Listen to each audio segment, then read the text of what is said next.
Hello and welcome to Jump To It for IrishRacing.com and Betting Expert. I'm Shane Anderson and we've got a lot to talk about on today's show because we're reflecting on one of the best performances I think we've seen by a horse in the year so far, and that was St Mark's Basilica winning the Eclipse Stakes at Sandown last weekend. Of course, plenty of other racing highlights, and there's also a big build-up to terrific racing with the July Festival coming from Newmarket over the next few days.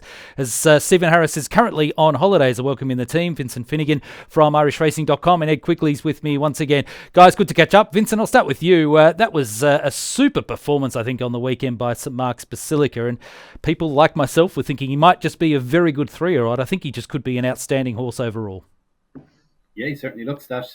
For me, the performance on Saturday wasn't the pinnacle for me. I thought the two French performances were probably better, much bigger fields.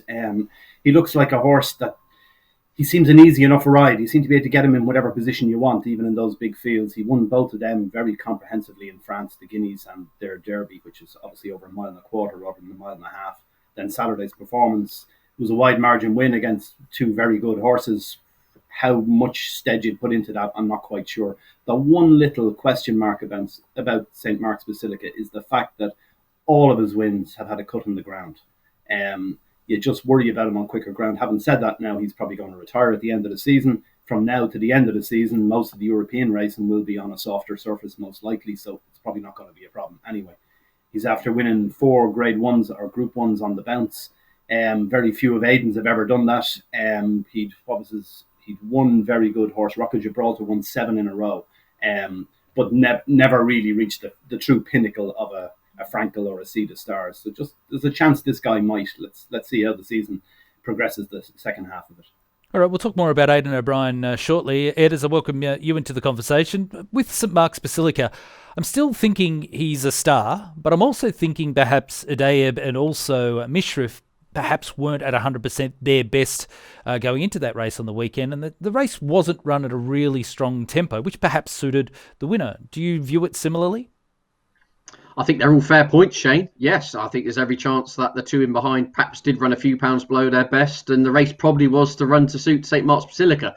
Nonetheless, he's absolutely thumped them, hasn't he? I mean, he's quick and clear like he's in a different league.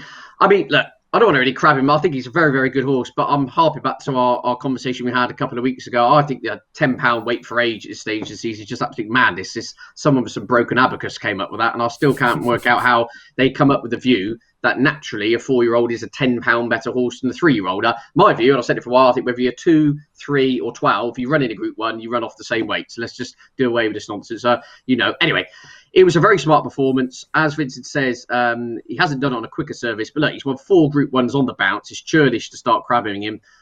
Where they go with him in the end of the season could be really interesting. It sounds like they might have a tilt in America. The Champion Stakes is under consideration. To be honest with you, the ground came up really deep. I wouldn't be shocked if he came back to a mile on something like softer heavy for the QE2, because he's clearly got a good turn of foot. I don't think he's a horse you'd want to extend beyond 1.25 miles, if you see what I'm saying. So, look, lots of options for him. He's a class act. You want to see him in one more absolute crack Group 1 in a big field, don't you really, to kind of cement his legacy? But he's clearly an outstanding horse. And it's funny that the final point on St Mark's Basilica is all the talk's been about Belchel Ballet and Santa Barbara and a lot of the others. He's almost crept a little bit under the radar for the first couple of months of the season, probably naturally by winning over in France, and yet we're seeing it for our eyes on these shores now. Look, it was a very smart performance.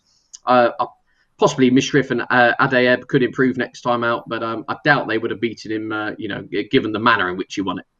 I think an interesting point coming out of this, Vincent, is that on ratings and, particularly official handicap ratings, St Mark's Basilica might now come out as the number 1 seed globally as the best performance of the year thus far.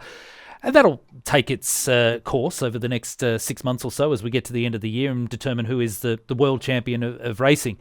But what I'm really interested is when you think about Aidan O'Brien and his position as one of the great trainers of the world over the last 25, 30 years, he really, as you touched on, hasn't had a Frankel or a Sea the Stars that is the legitimate champion of the world. Do you think St Mark's Basilica could be the one that could be that banner horse for him? He certainly could. That potential is there. The amazing thing with this is if you look at St Mark's Basilica, it just shows how global horse racing really is. We've got a horse here, he's trained in Ireland, yet he hasn't run in Ireland for a year. He may never run in Ireland again. We just don't know. Possibly an Irish Champion Stakes, maybe, depending on ground and everything. But But realistically, it's an incredible setup, the whole Ballydoyle setup, the Coolmore link and everything else. They've got the best of horses for the last 20 odd years, and we're seeing champion after champion, but not true champions. They just haven't really unearthed that one absolute diamond that you'd like to see somewhere as a legacy for Aidan O'Brien when he eventually hangs up his training boots or whatever you'd call it for a trainer. But realistically, he's had some amazing horses. You've got Hawkwing, possibly one of his best. Galileo, obviously, particularly because of the legacy he's had at stud, is been an incredible horse. But again, each of them only won 3 Group 1 races. You've got this guy's already on 4. So you have to measure something along the way, because obviously they're running against different horses in different generations. This guy, he could easily run up a sequence of 6, 7 by the time the season's up. The question is, what's going to be his big race? As Ed says, you're going to need to see him against top-class older horses at some point in a large field. I don't think the large field is a problem. Obviously, the opposition could be. He's not going to be heading for the Arc, you would imagine. That's not an option. Going up and trip isn't going to be the thing. As Ed says, coming back is more likely. He's more speed than he is stamina. So where's he going to have that big race? Possibly Breeders' Cup, but you wouldn't want to see him on quick ground. That would be the issue there. So it's hard to know where the season pans out from. Ground will definitely determine where they run, I would imagine. Ed, when you think about Aidan O'Brien, I think he's won 330, 340 Group 1s globally since he took over as the lead trainer of Ballydoyle for the Coolmore operation. He does get the best of the best when it comes to horseflesh coming into the stable, but you've still got to have the process, you've still got to have the planning, you've still got to have the execution to get the winning results. So you can't deny how good a trainer he has been, be able to get those consistent big race successes now for 25, 30 years. Oh, absolutely. Yeah, it's he has the raw materials, but he definitely polishes them, doesn't he? Yeah, year after year, Group 1s right, left and centre. And I mean, I think it's a little bit unfair to people who kind of knock him and say, oh, well, he's handed all these great horses. Well, yeah, I've seen other trainers get handed horses that cost 800 grand and they're running around tailed off at Southwell on the all-weather. You know, I think he's an absolute master. He's still relatively young. That's the worry for a lot of other people, isn't he? Was he in his early 50s, is he? I mean, off the top of my head, I don't know how old he is, but I mean, he's got another 20 years at this if he wants to. And yeah, a phenomenal trainer. One of the best there's ever been, and St. Mark's Basilica could just be that horse if he can rack up another 2 or 3 cracking wins by the end of the season. That kind of goes to that leading light, that kind of beacon horse. And I really would like to see, because the vibes are, it sounds like Palace Pier is going to go up and trip for the Judimont. If he can win that, then they're going to look to the 10 furlong range. I'd love to see St. Mark's Basilica and Palace Pier in the Champion Stakes. That time, I think that would be an absolute stunning contest over 10 furlongs, a bit of cutting the ground. But anyway, it's one for another day. But yeah, Aidan O'Brien, one of the best there's ever been. Big weekend for Aidan as well, not only getting St. Mark's Basilica to win Vincent in the Eclipse Stakes, but he also had this very, very promising prospect in Broome, finally win a Group 1 in France, the Grand Prix de Saint-Cloud. Broome has been a horse that just looks to get better with each and every run. I'm still not convinced it was a ridiculously strong field, but he dominated that race from the front. He did. He got a very good ride from Colin Keane. I think there's an interesting aspect there, is the Keane factor in this. He's been champion jockey here a couple of times already, and he's double scores at the moment in the jockeys table for this season. It's interesting that Coolmore has started to use him. He only rode a couple of times. I think he only rode once for them in 2018, a few times in 2019. He rode quite a few winners for them last season, and now he's ridden quite a number of winners for them this season and stepped in when Shamie Heffernan has been suspended. And then I thought it was very interesting that they picked him to go to France. You'd imagine they would have stuck with a French jockey as they did with St. Mark's Basilica on the 2 Guineas and Derby wins over there, but they didn't. They sent Colin Keane over. He gave the horse a super ride from the front. For me, from the turn into the straight, it looked like the Aga Khan horse had his measure all the way, but Keane just kept getting Broome to pull out another bit all the way, and won convincingly in the finish. I'm not sure how good Broome is, to be honest with you. It just makes Wonderful Tonight look a very good horse after the Hardwick. You'd be saying that horse was supposed to be 80% fit or whatever, running the Hardwick. How good is Wonderful Tonight is the big question now with that Broome performance. There's a touch of Highland Reel for mine when you look at Broome. Aidan had a very good horse a few years back in Highland Reel who was a globetrotter. He ran third in a Cox Plate from memory in Australia before then going on and winning in Hong Kong and racing so well in so many different parts of the world. Broome just could be that type of horse, Ed, that he just handles strong racing. I think he's already had 6 runs so far this season. And he just might be the one that just, can handle a really high pressure situation, a really busy program and keep racing well. Yeah, he clearly has a kind of good constitution, doesn't he? He keeps backing up these races with very generally pretty consistent performances. I think he was given a brilliant ride on the day, and I think the kind of race panned out to his strengths, if you like. I mean, I see he's priced a bit, 28-1 for the Arc. I think that's probably about fair. I think that was probably his Gold Cup, if you like, for want of a better phrase. One thing about him, though, he is tough, dependable. He goes on any ground. Rain's not an issue, and he will kind of run to his level. But as we saw from like the Harwick run, I think he was slightly exposed. He's a Group 1.5 horse, as I call him. I just think right at the top level, he's probably going to be found wanting. But look, you can't knock his performance at the weekend because it was very good, and he was given an excellent ride. Ed, I'll stick with you here because there was a situation that occurred at Sandown on Saturday, and that was, for I think the third time in about 3 or 4 years, an issue with the photo finish equipment at Sandown. Now, of course, Sandown is a multi-purpose venue. It has national hunt or jumps racing as well as flat racing. But it doesn't matter whether it's the jumps course or the flat course. There seems to be issues. What have you made it all? And is there a need for these major racetracks to do more investment around infrastructure or to get processes right so we don't have these issues? Well, in answer to your second part of the question there, Shane, it's an emphatic yes, isn't it? I mean, it's absolute farce, to be honest with you. It really is, this day and age. I mean, I couldn't believe it. I mean, fair play to the steward, BHA steward, Sean Parker. He came out and kind of fronted the cameras. But you listen to the story, there's a mirror was aligned all wrong, and then they only had one printout on a grainy photo. There's people running up and down stairs. I mean, when was all this built? The days of Stonehenge, I mean, it's like Antiques Roadshow meets 40 Towers. I mean, you might as well bring in typewriters, carrier pigeons, black and white TVs. I mean, it really is absurd.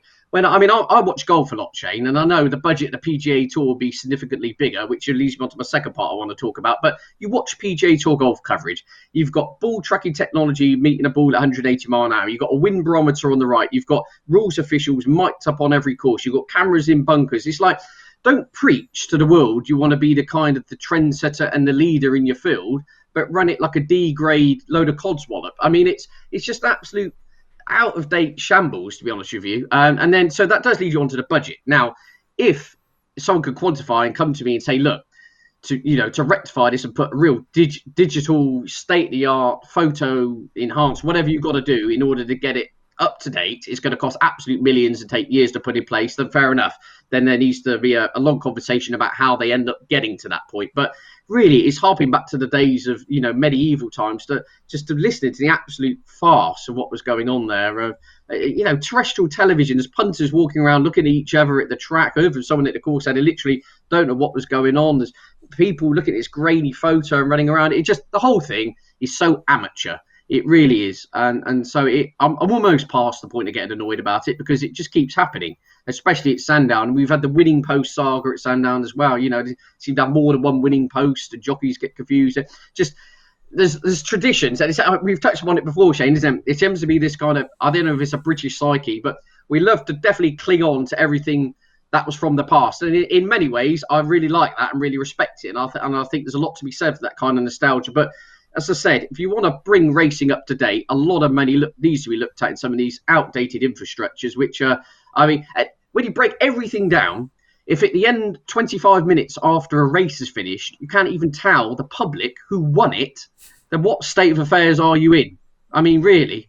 I mean, it is an absolute joke. But I think you're right. It comes to final point. It does come down to budget. Now, if someone could quantify to me how much it's going to cost to put referees in football, if a ball either crosses the line or it doesn't, he gets a note on his watch to say whether it's gone. Whether we need to look to put in chips on the side of the horses' noses or something, or in their headgear or whatever. So as soon as the horses cross the line, it could digitally tell you who the 1, 2, 3, 4, 5, 6 were straight away, without people looking through a magnifying glass at a photo produced from the 1800s. It comes down to cost. If you can prove that it can be done fairly on the cheap, then it really does need to be sorted out because it's just amateur. But I think you're using the term amateur, and I think you're 100% right there, because the reality is racing is a multi-billion-dollar, whether it be US dollars, British pounds, euros, whichever currency you want to look at, it is a huge industry globally that has massive amounts of investment, massive amounts of money wagered. And we live in a world, though, in racing, whereby we're still racing on tracks where the design was created 300 years ago,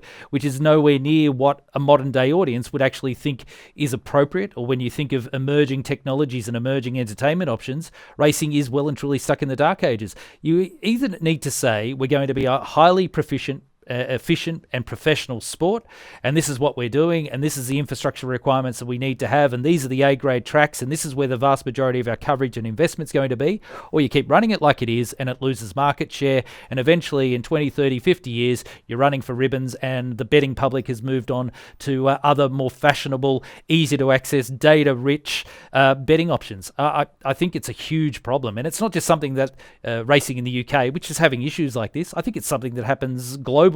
It needs to be prioritised. We've got to have racing at the forefront of technology and infrastructure investment, and just make it a really cool environment for people to want to invest themselves, their time, money and energies into.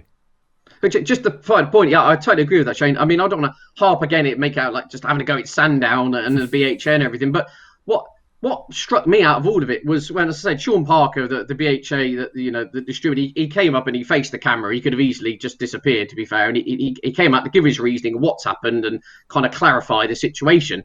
But what I was left with overall was this kind of, it was almost a bit of, oh, well, it happened, the mirror was slightly wrong and we couldn't read the photo. Anyway, it's almost like dismissed as if, oh, that's the way it is. No. I just find it absolutely bewildering, personally. It's this kind of acceptance of the mediocre, and it will be forgotten about Monday morning. We'll get up and go to work. It needs a big shake-up. I'd like someone, above my pay grade to come and actually say, technology-wise, to get everything done to the most expensive digitally performanced way, how much would it cost to get every racetrack in Britain and Ireland, wherever, done to the top level? How much would that cost? How much would it budget? And if it's a ridiculous sum, then we've probably got to look at a halfway measure and other ways in which we can do it. But I, for the life of me, cannot believe in this day and age that it could cost too much just to put an accurate photo on a finish line at a racecourse. As I said, if someone can come back to me and say, look, Ed, it's not within budget, then I'll retract that statement. But I'm sceptical myself. In a day and age where we can have basically broadcast studio quality content being generated from a phone, there's no reason why someone can't have these conversations. Vincent, I'll just get your sort of broad view on this as well, because as I mentioned, it's not just a UK issue, it's an Irish issue, it's a US racing issue. And one of the challenges the racing industry has got is that there are so many race courses of various shapes. It's not like other stadia that are built for, say, football, where they're all one type of shape and dimension, and it's easy to set up from a technology perspective or an infrastructure perspective. There are a lot of challenges here, but I think there needs to be some bigger calls made by industry heads to determine what is the right pathway for the future, what is the right level of investment and resources that are needed. Well, there's one aspect to this, is the idiosyncrasies of some of the track dimensions and everything from historically. They're part of the things we love about horse racing. Like you look at Epsom for starters. You wouldn't pick that to be your premier derby for your classic generation. It's the last place on this planet you'd probably pick to run that race, but yet it's there historically and everything else, the heritage element of it. It all adds to the spectacle. But realistically, I think this photo finish thing there's a simple resolution to me, is I can't understand why you're using a mirror. Like if you take it, you want to use, cameras in. Say you've got a business and you've got a yard and it's in an L shape or something. You don't put a camera on one side and a mirror at the end to show you the other side. You put two cameras in. Just put a camera in the far side, and all of a sudden we see them from the other side. How many times are we seeing races where they're given dead heats in positions because they can't see one horse is blocking another, one head blocking another? Just put another bloody camera on the far side. That's sorted. But there's so many simple things can be done here, and like that can't cost more than 50 quid realistically per track, perhaps. So okay, you got to multiply it by 60 across Ireland and the UK, but like, I'll pay it myself if they want it. We're talking small beans here to solve that. Another thing that I've always felt is a simple solution to another thing, which is a potential problem all the time, is when you've got the start of a race, you've got the starter, and he's got a white flagman 200 yards ahead of him, right? Now, a nice old thing, it's an old throwback to what they would have had a couple of 100 years ago, but there's no need for that at all. Yeah. All you need is a little light, a little red flashing light 200 yards ahead of the start, and if the starter has a problem with the stalls, with the tape, whatever it is, he presses a button and that light flashes and everyone comes back, rather than he has to wave his flag to a man up the track who has to be looking at him at the time and has to then raise his flag, and then the jockeys have to see his flag. Like, it just seems crazy. These are simple things that could easily be rectified. With the fact of race courses and their shape and makeup. I like all that, I have to say, and I think that's a selling point for the game, and there should be more emphasis put on it. I've always felt that in Ireland, particularly, I'm sure the UK is the same. I just wouldn't be so familiar with all of the tracks, but I know there's a few of those figure of 8 tracks in the UK, which is something that is a nice thought. We don't actually have any of them here, but some of our tracks are very small. We've got very small circuits at a couple of them. I've always thought it'd be great to see maybe a 4 or 5 mile race run around one of the little tight tracks, so that you come around for the bell like in athletics, when there's one lap to go, that type of thing. It'd just add a little bit to the spectacle. And some of the other courses as well, like the ones that are up and down hills, like a Downpatrick and those sort of places. We should be pushing that more. The unique terrain of all the different courses, rather than this all-weather stuff, which is basically taken over the world largely and is very mundane. You only look at the Hong Kong stuff. I know it's hugely successful from a betting point of view in Hong Kong, but Jesus, it's impossible to watch this stuff. All right, I think we need to put together a wish list of what we believe should happen going into the future. We'll do that in weeks and months ahead. But I should just say one point when you think about it, you touch on a really important aspect of how racing has evolved. There is that community spirit, and there is the undulations and the atmosphere and the environment that certain tracks have that you don't want to necessarily lose. But we've got to make sure that we can actually cater for the audience at home, which is the vast majority of audience, whether they're betting online or watching on television, that they are getting an experience that makes them think it's a truly acceptable sport to be involved in. Vincent, I want to talk to you. You've written a fascinating piece on irishracing.com, which you've titled Smoking Gun. It's actually an update on where things are at regarding the accusations that leading Hall of Fame, legendary trainer, I should say, Jim Bolger in Ireland has made about suggesting that there is some rampant drug abuse happening with some of the major stables. I know that Jim had been requested to appear in front of a government committee, but that doesn't look like will happen. But there certainly seems to be a lot of discussion going on in Ireland and now in other jurisdictions around the world on this. What is the general vibe and consensus with participants in Ireland at the moment? Do they feel that Jim is on the right path, or is perhaps his accusations that are unfounded at this stage, are they causing damage to the sport, and particularly Irish racing? Well, I think the accusations are definitely causing damage, and the problem is, how do you mitigate the damage? And that's the issue. It's a very tricky situation here. You've got one of our most highly respected trainers and one of our most prominent trainers for a very, very long time. And he comes out with a statement that is incendiary in its nature, saying that there's systemic doping at the top level within racing. Like, whatever about saying there's doping in racing, yes, there probably is. Ireland, England, every country, I'm sure there's some chancellor somewhere trying his luck along the way. But to think that this is at the very highest level, he compares it to a Lance Armstrong style or type of expose that's going to come within Irish racing. So you're dealing with, there's only a handful of people at the Lance Armstrong level within Irish racing. So you can narrow it down in your own mind of what he's talking about, but we're talking very high level here. Up to now, he has basically said nothing. It seems to be hearsay. All he said publicly is hearsay, that he's heard from his stable staff, that they've heard from other stable staff that some horses have been doped or given steroids. But what's happened with this is it's escalating now, in the sense that the government had to do something because they're pumping 80 odd million a year into horse racing, and it's one of our flagship industries within the country, both locally and internationally. And horse race in Ireland, obviously, as well, gets the funding and promotes the sport. So what they've had is, this morning we've had an Oireachtas committee hearing, which is an all-party hearing, where they brought in the IHRB, who look after the dope testing of horses in Ireland, and Horse Racing Ireland, who administered the sport. And they brought them in to say what's going on here, because there seems to be a problem. And basically, prior to this, in early last week, Jim Bolger was also invited to appear on this, but he decided on legal advice that he wouldn't speak.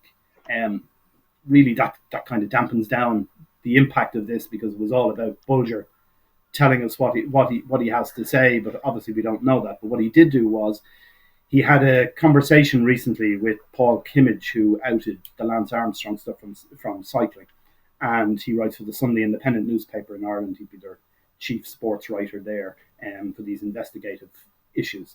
So basically, Paul Kimmage spoke to Bolger. Bolger tells him the same stuff he had first intimated last October about there being a high-level problem.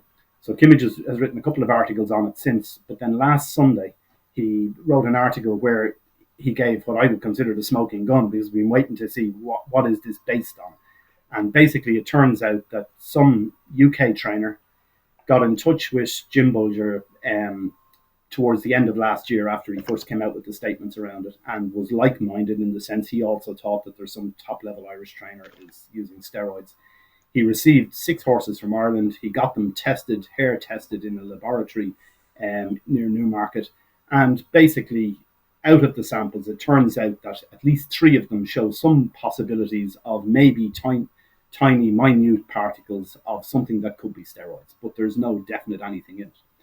So that kind of opens a little bit of a can of worms. So this morning in the Oireachtas hearing, I didn't hear it all because we're on this show now, but I did hear quite a bit of it. And Dr. Lynn Hillier, the Turf Club's chief vet and investigator into all this anti-doping carry on within the sport, she basically says that those samples, that the BHA were aware of it earlier this year, and that they investigated this thoroughly. They went through the hair samples. They took more hair samples from the same horses, and they sent them to a different laboratory, which is the one that they actually use, and that the IHRB uses to get all their tests done. And they've come back with nothing in them. So it's hard to know. Is that the end of it? I don't think so. I think there's a lot more going to happen here. There's obviously a problem somewhere, but how large scale the problem is the question, and I'm really not sure. I think the overall view probably needs to be that the industry, whether it's in Ireland or in other parts of the world, needs to always make sure that they've got the best practice integrity processes in place, whether it be for testing, drug testing, whether it be for stable surveillance and stable monitoring and so on, because it's not just something, Vincent, that exists in Ireland. I mean, these type of accusations have existed all around the world. We've just seen a recent situation in the United States involving one of the great trainers there in Bob Baffert. There's certainly been accusations in Australia, in Hong Kong and other regions around the world over the past few years. So it's something that right at the forefront of the processes that these industry bodies need to administer is making sure integrity is at the top of the tree. Yes, one of the issues here again is there seems to be 3 types of ways you can test a horse for drugs. One of them is blood, another one is urine, and the third one is this hair sampling, which is a more recent addition. What it seems to be the case here is that with the blood, you've got a very short window, but it's very good. It's got concentrations in the blood. It'd be the same way with if you drank a few pints now and got stopped for a breathalyzer test. They take a blood sample and your blood will be filled with the alcohol, so you'll be over the threshold and you shouldn't have driven a car. Same with the horses, that if you take a blood test of a horse that's racing today, you will see basically what it was given within the last day, 2 days, 3 days, possibly up as far as a week. Most of the time, they take a urine sample. The urine sample, again, your urine, whatever you take into your body gets concentrated in the urine. There's a longer window here, possibly up to 6 or 8 weeks, perhaps, where you can tell that someone took whatever it was, whether it was a drug or whatever, the horse in this case. The issue is that both of those, they'll only show you what happened in a short window of time recently, whereas the hair follicle testing can go back to birth.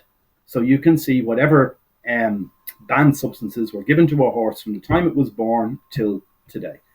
The issue with it is that seemingly there are thousands of different chemical elements that will be within that hair testing sample.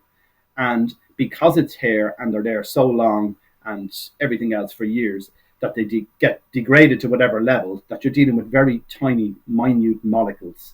So it's very hard to actually say from a hair sample that this horse absolutely definitely had a steroid or it was a particular brand of steroid or anything else. You can't prove any of that. So I'm not quite sure. Hair testing sounds like that's the ultimate goal for us, is to get to that level. But at this moment in time, we're not at a level where we can prove anything with hair test samples. It appears, but they seem to use it as a secondary backup for if they find something in blood or urine, and then they can prove it again with the hair follicle test. Then you have a complete case to take against somebody. But the issue with it is that I'm not sure any one of those 3 can really find the answer here for us. I think it's certainly a watch this space scenario. The unfortunate thing is the comments came at the start of the flat season, and it looks like it's going to continue all the way through probably the remainder of 2021 as more people get involved. Ed, I want to touch on crowds in racecourses, because one benefit in the UK through recent sporting events, and even the Euros, which I've tried to avoid talking about after England knocked out Denmark overnight, but we've seen a lot of test events take place, and it now looks like the government is going to start allowing crowds back in significant numbers to racecourses. I think that's one positive that we've learnt through this whole COVID environment, is that racing is at its best when people are there to celebrate and be a part of the event and be a part of the action. Yeah, absolutely, Shane. I mean, it applies for all sports and all walks of life in a way. Obviously, if everything's conducted safely and in the realms of the safest possible discourse, then yes. I mean, we've seen, and crowds coming back onto race courses here. We saw with the football, the crowds, whichever side you're on, the atmosphere, absolutely electric at Wembley. We've got the Open Golf Championship coming back up. There's going to be 32,000 fans a day down in Kent on the golf courses. It's great. Sport is naturally a release, isn't it? It's a euphoria. At the end of the day, it is only sport, but it has the kind of bigger picture, doesn't it? It's within society. It plays a huge part in just general uplift and morale as well. And absolutely great to see fans back on race courses, and we've just got to make sure we get those broken mirrors fixed for people to enjoy it a bit more. Yeah, fair point. But sadly, Vincent, in Ireland, it doesn't look like we will be seeing crowds back in any near future scenario with some of the announcements from government. So in the UK, they're pushing on, and hopefully in the next few days, we'll see large numbers back on course. What's the scenario looking like in Ireland? When do you expect to see crowds back?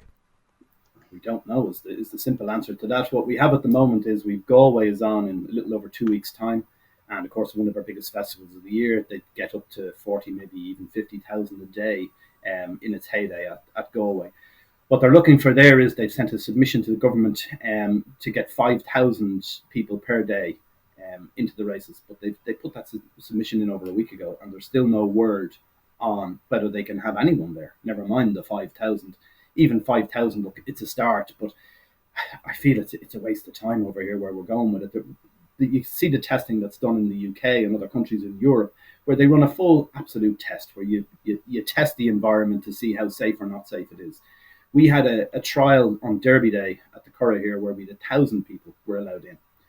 The problem with the test was it was ridiculous in its sense. What was the point of it? 1,000 people went, had a lovely day, great, terrific for them, and I'm glad they got there. But realistically, what happened was that 1,000 people who went, they were segregated from all the people who work within the industry, and they were kept away from them at all times. They were kept outside at all times. They had to wear a mask at all times. And on top of that, just looking at the demographic of the people who were there, the vast majority of them were already double vaccinated. So, what are we supposed to find out from this? That, outside is safe. Outside with a mask is even safer. Outside with a mask when you've been double vaccinated is probably as safe as you can possibly be. It's several pairs of underpants on at the one time here. What are we trying to achieve? How do we ever get back to normality? With people just going out and enjoying the day. It's one of the worst aspects of last night with the soccer, not just England winning again, which is not good from an Irish point of view, but to see 65,000 people in a stadium all standing there cheering and clapping each other on the back and everything else, we'd love to have that. From an Irish point of view, that's our society. That's what we love more than anything else, is out in crowds, having fun, partying away, and we just can't do it. And it's getting increasingly frustrating as time goes on, and the government are taking advice from a NEFID group of medical experts who seem to have just battened down the hatches here, and it's very hard to see when they're going to actually let us fully get back to normal. I think we're probably looking like we're going to miss the summer largely. Yeah, so many different bureaucratic processes around the world as governments try to deal with what's going on with COVID. But hopefully we'll see crowds back to the racetracks all through major racing jurisdictions globally in the not too distant future. Last point we'll touch on, guys, before we start focusing on what's coming up over the week ahead, and that is the announcement of a new look Shergar Cup for 2021. Now, Ed, this is always a really interesting event that Ascot hosts, usually in August each and every year, or the latter part of summer, and that is where we see jockeys competing in teams from all different parts of the world. But this year, just a slight change. There won't be a rest of the world team. There'll be sort of a rest of Europe team taking on the best of the locals, a female riders team, as well as a team from Ireland. So fascinating contest nonetheless. Yeah, I've got to be honest with you, Shane. This is Shergar Cup's not something that often captivates me. I find it a bit of a kind of pseudo rivalry, and it doesn't really amount to a great deal. It's not something I particularly watch all that often. But look, you've got to be grateful that this, in this day and age and everything she said, for crying out loud, that the meeting's going ahead. It's got a different look to it. Yeah, it doesn't have the old traditions to it, but look. Just suck it up, get on with it, and it'll be enjoyable for those who do manage to make it to the racecourse. But yeah, I've got to be honest with you, a little bit of a non-story to me, this one, Shane. I'm happy to sit this one out. No, fair enough, Vincent, though. But one point I will bring up, when you've got an event like the Shergar Cup, and we're also seeing another initiative happening in the UK called the Racing League, there seems to be a push by the racing industry to try and create a manufactured teams environment or create some sort of leagues environment, when it's always been very much a stable opportunity, horse versus horse, rider versus rider, as an individual scenario, not so much teams. And I'm not sure it's what the fans really want, but it will be interesting to see how the Shergar Cup this year evolves, but also how events like the Racing League take shape. Yeah, I think they'll never work, is the bottom line. None of these will ever work in horse racing. It's just the sport isn't made for it, realistically. But having said that, there's one that works unbelievably well, is Cheltenham, which is ultimately Irish against the English, and that works perfectly. And from an Irish point of view, I don't know, from Ed's side, from the UK side, do you really see that? You're probably still looking at Cheltenham as being the pinnacle of horse racing, but from an Irish point of view, it's a very different scenario. It's Ireland against the British is what it is, and it's in its purest form. It's a battlefield, and we got hammered for the last 150 years, but all of a sudden, we're on top and we're loving it. And that's fantastic. It's been terrific for the morale within Ireland, is just having 25 winners of the 28 races, or 23 winners, whatever it was, back in March. But that's fantastic. How do you replicate that in the Shergar Cup? I don't think you can, ultimately. Perhaps you could if you took, for argument's sake, Irish trained horses, Irish ridden horses, Irish owned horses against English, against French, or whatever. But what they're doing at the moment is half the Irish team, if there was one in it, it will be made up of Irish guys who've lived in England for the last 30 years and are riding over there. It would be just much easier to, let's do it in its purest form, or maybe do a male versus female. There's probably an opportunity for that at this stage within the game as well, that there's enough very talented lady riders, both flat and national hunt at this stage, to maybe make it against the sexes. Probably that would cause a storm, but at the same time, it'd probably work very well from that point of view. Yeah, it's a good point. All right, guys, we'll leave it there. It's now time to have a look at the upcoming races. And the focus point for this week is very much on Newmarket in the UK, because it is the 3-day July festival, kicking off on Thursday with some tremendous racing. We're going to focus primarily on Friday and Saturday here. And we'll start with the Group 1 Tattersalls Falmouth Stakes for the fillies and mares over at the Straight Mile course, and the field courtesy of irishracing.com. Chompers Elise, Johnny Murtagh and Ben Cohen at 16-1. Indy Angel, John Gosden, Frankie Dettori at 12s. Lady Bowthorpe, Kieran Schumacher in the saddle for 8-1. Lavender's Blues at a big price. Queen Power, Sylvester de Souza at 14-1. Alcohol Free, the Coronation Stakes winner at 130. Oisin Murphy riding. Illicado's at a big price. Just Beautiful's also at a fairly decent price there at 20-1. Mother Earth, a well-regarded Group 1 winning filly at 6-1. Pretty Gorgeous is at 10s. Primo Baccio at 11-2. Saffron Beach at 14-1. And Snow Lantern, the magnificently bred filly, is at 9-2. Fascinating field for the Falmouth, Vincent. Of course, we're getting to see some high-class 3-year-olds, fillies, really test themselves against the older horses. It's one of the best things about this time of year. We often see that 3-year-old and older division get together and see who comes out on top. Do you have a view on this race? Well, I think the problem with this race is it's divided in two halves. You've got the first 5, is it, from the Duke of Cambridge, which was run at Royal Ascot on heavy ground. They all turn up again. Then you've got 4 of the first 5 from the Coronation Stakes at Royal Ascot, which was run on good to firm ground. This race is going to be run presumably on good to firm ground. Alcohol Free won the Coronation Stakes on the fastest ground. You'd imagine should beat the horses that she beat the last time. And you're dealing with a situation here where it's very hard to weigh up the 2 races from Ascot, because it's going to be on different ground and they're 2 different races with 2 different sets of horses. But it's an intriguing contest, but I thought Alcohol Free was favourite and most likely winner for me. Ed, it's a sort of a 100 to 30, 7 to 2 the field. So there is a bit of quality in this race. Do you have a view based on particularly what you were saying earlier about the 3-year-olds getting an advantage against older horses at this time of year from a weight for age perspective? Do you think a 3-year-old will come out on top? Potentially, yes. I mean, it's a trappy encounter, isn't it? If you look on official ratings, you could pretty much throw a blanket over 5 or 6 of these. Not a great deal to separate them. As Vincent says, some kind of tangled form lines. I mean, officially, it was quite testing the ground when Alcohol Free won at Royal Ascot. In fact, that was Andrew Balding's fear on the morning, was whether the horse would go on the ground. I mean, of course, well, whatever you want to call the ground. The horse won and did it in nice style. I thought Snow Lantern was perhaps the slightly unlucky one in behind at Royal Ascot on that occasion. Got blocked off on a couple of occasions going for a clear run. But it's that type of race. You can kind of pick holes in all of them to some extent. Like Mother Earth has, since winning the Guineas, has hit the crossbar on a couple of occasions. Always runs to a high level. It's a very, very trappy encounter. You've got Lady Bowthorpe, of course, who's chased home Palace Pier and also run a great race since as well. A really, really trappy encounter. Wouldn't be shocked if any of the top 7 or 8 in the market won it, to be honest with you. The ground does look like being on the quicker side, which is probably the wider point to push forward. I mean, it's officially good to firm there at the moment and not exactly a lot of rain forecast. So too tricky for me to call, to be honest with you, Shane, but it's a classy renewal and there's some top class individuals taking part in it. All right, let's switch our attention now to Saturday, the final day of the 3-day festival, and we've got the Group 1 Darley July Cup over 6 furlongs, 1,200 metres. Art Power for Sylvester de Souza at 16 to 1. Brando's at a big price. Emirati Ann is also at a big price. Extravagant Kid, the American, at 20 to 1. Frankie Dettori taking the ride. Garris at 50 to 1. Glen Shiel, a good push for the Archie Watchin prospect at 10 to 1. Glorious Journey, good last start winners at 33s. Good effort at 40s. Oxted, Group 1 winner at Royal Ascot, currently at around that 4 to 1 quote. Starman, highly regarded sprinter Tommy Marquand, riding at 9 to 2. Summergand at 40 to 1. Chill at 16 to 1. They're very much in form. Creative Force at 13 to 2.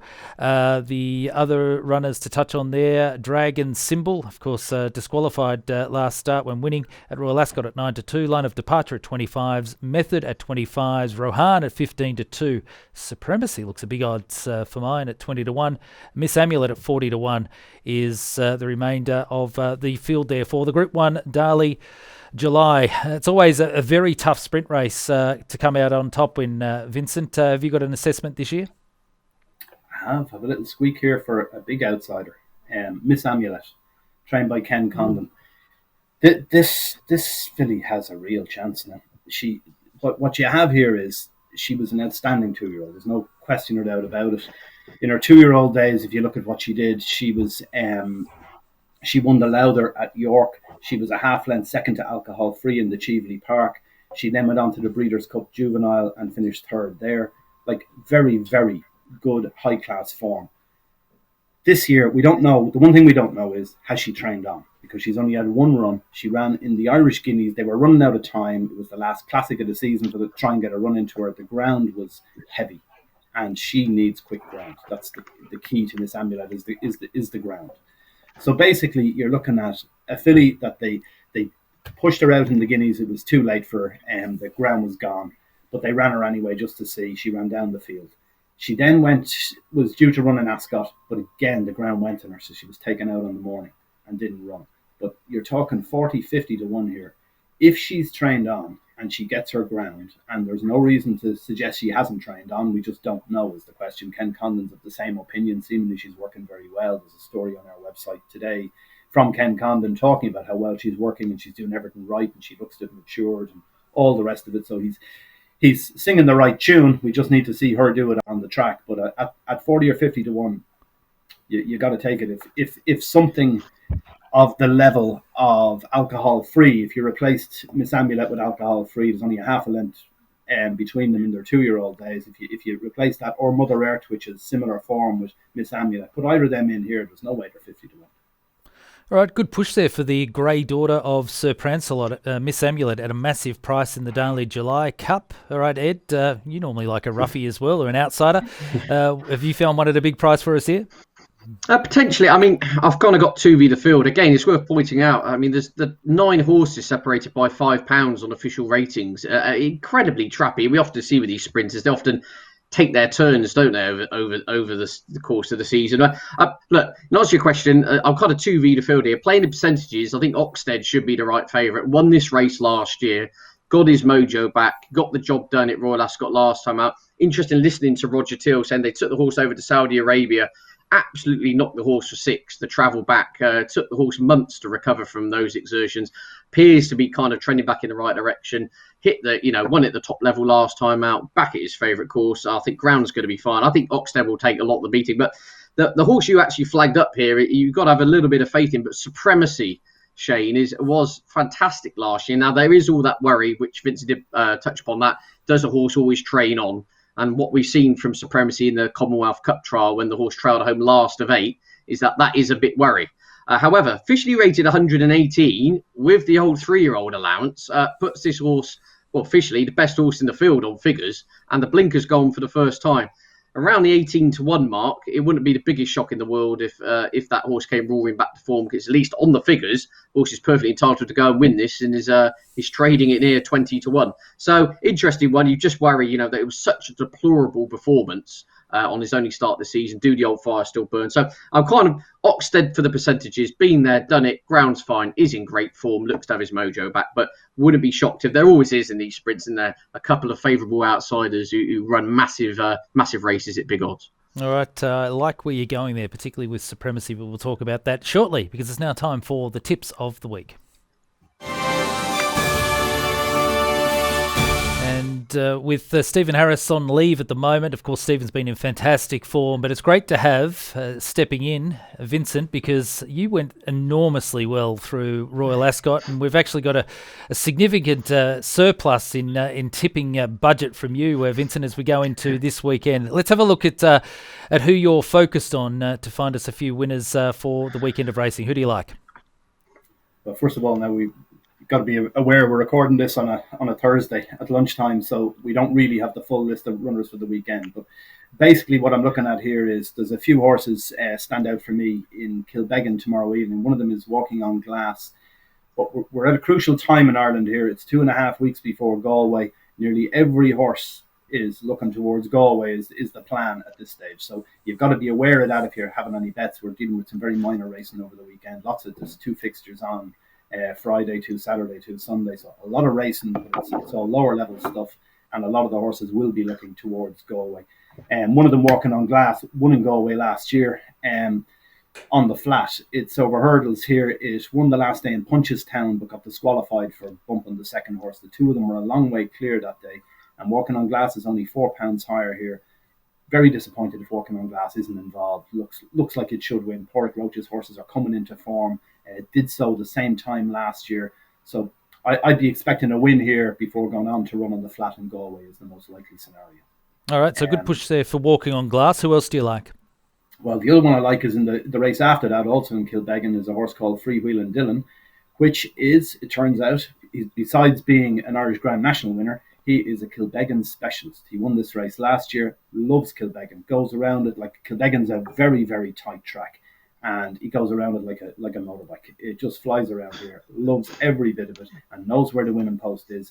His rating has gone through the roof, obviously, since winning an Irish Grand National. But for a horse who likes Kilbeggan so much, they'll want to win the race again, having won it last year. I'll be surprised if he's not involved. He definitely has a bit of a squeak. All right, so that's Freewheelin' Dylan, and you've also got another selection that you're keen on? Yeah, Mr. Moondance. He goes in, well, I'm expecting him to go in an opportunity handicap hurdle in Sligo on Sunday. We don't have declared runners for it yet, but presuming the horse runs, I'd expect him to be thereabouts. He's run twice before in Sligo. Again, Sligo's like Kilbeggan, another very tight track. It really suits front runners, and Mr. Moondance has run there twice before. He's made both times. Since then, that was last August. They were in the space of a couple of weeks of each other. One thing he would want is decent ground. Not absolutely sure about the ground for Sligo. It can turn into an absolute quagmire in a matter of minutes up there.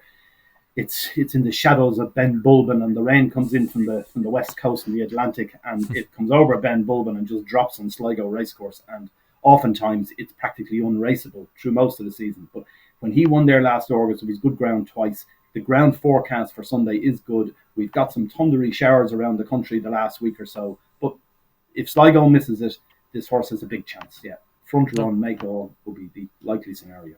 A good push. So over the weekend, Walking on Glass and Kilbeggan Walking on Glass, I should say, in Free Will and Dillon at Kilbeggan on Friday, into Mr. Moondance on Sunday at Sligo. Unfortunately, we don't have markets available for those races, but certainly keep an eye on that. And as I touched on, Vincent, last time he was with us through Royal Ascot, absolutely smashed it, ending up 30 units in profit for the week. Ed, you've also been in pretty good form for us over the past period of time as we reflect on where things are at with you. And, of course, John Leaper didn't show for us last time out, but Mark's Basilica, you gave us a good push for the 3-year-old. And Thistle do nicely. Didn't run in that selected race, but I think from memory did come out and win another race during the week. So you certainly got you've got your eye in. But Hans, our producer, has decided he's not giving you the benefit of the doubt of claiming that win because it was a different race. Look, I'm siding with you. I'm just pleased that you're in fantastic form. But let's have a look at who you like for this weekend. Yeah, indeed. Interesting racing. I'm sticking off with Dan Dalla. I think could be a big price in the Summer Hill Stakes. This was an excellent 2-year-old for Colbert last year. She won the Albany. She won the Duchess of Cambridge. Really looked to be going places. And then so far this season, it's that old kind of training on cliche and looked quite laboured on a comeback to the race course until last time out, back at sprint trips in the Commonwealth Cup. She ran an absolute stormer to finish 4th, I think it has to be said. That showed the old, either the old fires still burn or they've been lit up again, whichever way you want to kind of look at it. She drops from a Group 1 into a Group 3 against her own sex here. I think this is a big drop in class. She's around the 7-1 mark. I think there could be a big run on the cards from her because I think her fires are still burning. Then we're off to Lucanda, who I think is really interested in the John Smith's Cup at York. I'm surprised to see this horse as big as it is, despite the competitiveness of this race. This individual's 2 from 2 at the track. Absolutely loves the Knavesmire. Cut in the ground to be fine. At the time of recording, it's officially soft there, and there's more rain forecast on the Friday. So conditions are going to be fine. 2 from 2 at the track. 10 furlongs is the key issue. This horse ran in the Royal Hunt Cup over a mile on quick ground. Absolutely taken off the feet, shall we say. Just was all happening too fast. Back to a mile and a quarter, back at York, on soft ground.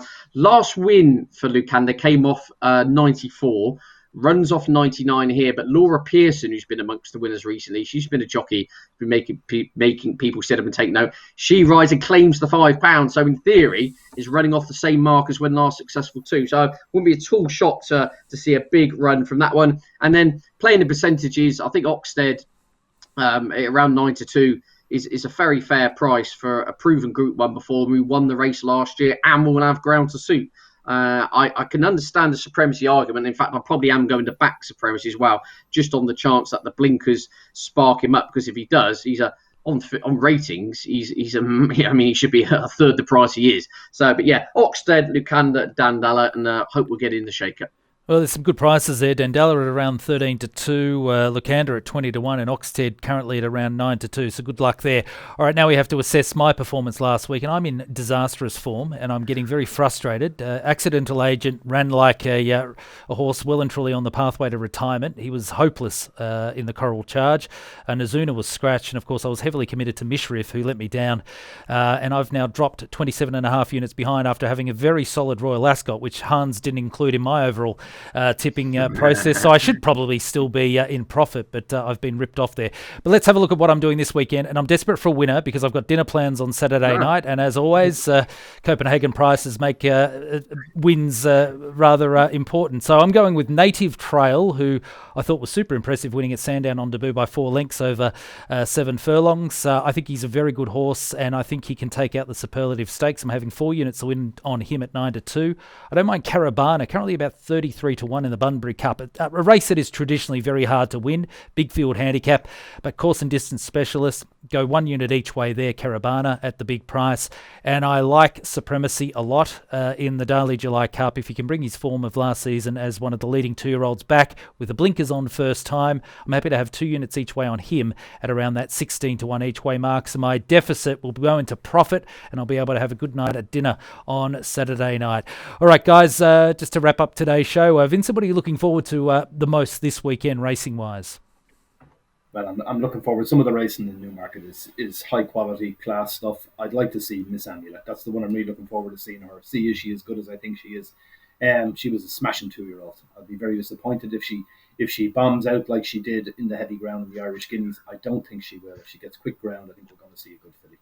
Great to work with you today. We'll catch you next week. And Ed, what are you looking forward to the most this weekend? Well, there's a lot going on, isn't there? Yeah, Newmarket, York. We haven't even touched upon the Summer Mile at Ascot as well. Yeah, lots of cracking action all over the place. And I'm actually, being a National Hunt fan at heart, I'm actually just starting to keep one eye on the Galway and making my shortlist for the Galway Plate. Interesting to listen to Henry de Bromhead and a couple of the other trainers just starting to drop hints about who's going to go where and here and stuff. So, yeah, lots to look forward to over the next couple of weeks. But, yeah, in particular, Newmarket and obviously the July Cup will take centre stage. Great working with you as well. Good luck this weekend.